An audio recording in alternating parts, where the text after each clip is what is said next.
السلام علیکم، میرا نام ذیشان عثمانی ہے۔ آپ میرا یوٹیوب کا چینل دیکھ رہے ہیں۔ آج ہم ایک بڑی انٹرسٹنگ ٹاپک پہ بات کرتے ہیں۔ اس ٹاپک کا نام ہے یوم وفات۔ آپ لوگوں نے یوم پیدائش تو سنا ہوگا، سالگرہ کا دن، ہیپی برتھ ڈے۔ ہم لوگ سب کے سب ہیپی برتھ ڈے منا رہے ہوتے ہیں اور بڑے خوش بھی ہوتے ہیں اور بڑے اس کے لیے محنت بھی کرتے ہیں، اس کا انتظار بھی کرتے ہیں اور اس دن بڑے خوش ہوتے ہیں کہ ہم ایک سال بڑے ہو گئے۔ میں آپ کو ایک چھوٹی سی ٹیکنیک سکھاتا ہوں جس سے آپ کو بہت کچھ سیکھنے کا موقع ملے گا۔ آپ فرضی طور کے اوپر اپنا کوئی یوم وفات بھی طے کر لیں، وقت بھی طے کر لیجئے اور طریقہ کار بھی کہ آپ کس طریقے سے مریں گے، اسے ڈائری میں لکھ لیجئے۔ یہ 31 دسمبر بھی ہو سکتا ہے کہ آپ کو پورے سال کا محاسبہ کرنے میں آسانی ہو جائے، 14 اگست بھی ہو سکتا ہے، 23 مارچ بھی ہو سکتا ہے کہ آپ کو یاد کرنے میں آسانی ہو، آپ کی سالگرہ کا دن بھی ہو سکتا ہے لیکن اس میں پھر وہ والی فیلنگ نہیں آتی، 30 رمضان بھی ہو سکتا ہے، آپ کوئی بھی ایک چیز مقرر کر لیجئے۔ اب اس دن جب آپ اٹھیں تو آپ سوچیں کہ آپ کو اصولاً آج مر جانا چاہیے تھا، لیکن اللہ کا کرم ہوا اور آپ کو کچھ مہینے یا کچھ دن، کچھ گھڑیاں اور مل گئیں۔ تو آپ دیکھیں کہ اگر آپ آج مر جاتے تو کیا ہوتا۔ بیوی بچوں کو شاید پتہ ہی نہیں لگتا، وہ تو صبح سوئیں نیٹ فلکس دیکھ کر، ان کو تو 3 بجے نوکر آ کے بتاتے، تو کوئی دعا شعا آپ کے لیے نہیں کر رہا ہوتا، 6-8 گھنٹے بعد ان کو آپ کی موت کی خبر ملتی۔ یا کون سی ایسی پراپرٹی، کون سی ایسے گھر، کون سی ایسی دکانیں، کون سا ایسا بینک بیلنس ہے جو آج اگر آپ نہیں بھی چھوڑ کے جاتے تو بھی گزارا ہو جاتا۔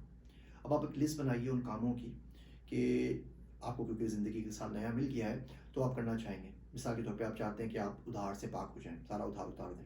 آپ چاہیں گے کہ آپ سود سے پاک ہو جائیں، آپ چاہیں گے کہ آپ نے حج جو ابھی تک نہیں کیا اس سال وہ لازمی ضرور کر لیں۔ کسی کتاب پہ آپ کو کام کرنا تھا، آپ اس کتاب پہ کام کر لیں۔ کوئی چیز آپ نے پڑھنی تھی، پڑھانی تھی، آپ وہ کر لیں۔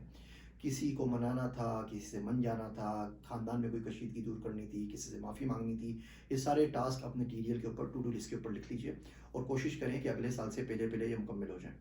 تو جب آپ یہ کرتے ہیں تو اس کا بڑا ایک پروفاؤنڈ قسم کا اس کا امپیکٹ آتا ہے، کیونکہ آپ ریفلیکٹ کرتے ہیں کہ پچھلے سال کیا کیا اور کیا کرنا چاہیے تھا۔ اس میں کچھ دعائیں بھی لکھ لیں کہ اللہ میاں اگر 1 سال کی زندگی اور مل گئی تو میں چاہتا ہوں یہ والی دعا تو ضرور قبول ہو جائے، میرا گھر ہو جائے، میرا PhD پورا ہو جائے، میرا ماسٹرز پورا ہو جائے، میری جاب اچھی جگہ کے اوپر ہو جائے۔ تو اگلے سال اب آپ دیکھیں گے تو آپ دعاؤں کو کمپیئر کر سکتے ہیں، آپ نے جو TDL لسٹ لکھی تھی اس کو آپ کر سکتے ہیں، آپ کچھ بھی کر سکتے ہیں۔ میرا ایک دوست ہے عبداللہ، وہ کیا کرتا ہے، وہ ہر سال محرم میں عمرے کے لیے چلے جاتا ہے۔ وہ کہتا ہے کہ میں چاہتا ہوں کہ میری موت طواف کے دوران آئے، عمرہ کرتے ہوئے۔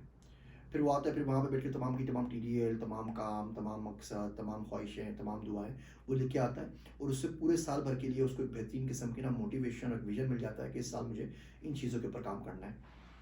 تو اب سے بڑی عجیب سی بات آپ سے عرض کرتا ہوں کہ ہر وہ شخص جو جینے کے قابل نہ ہو وہ اس قابل بھی نہیں ہوتا کہ وہ مر سکے۔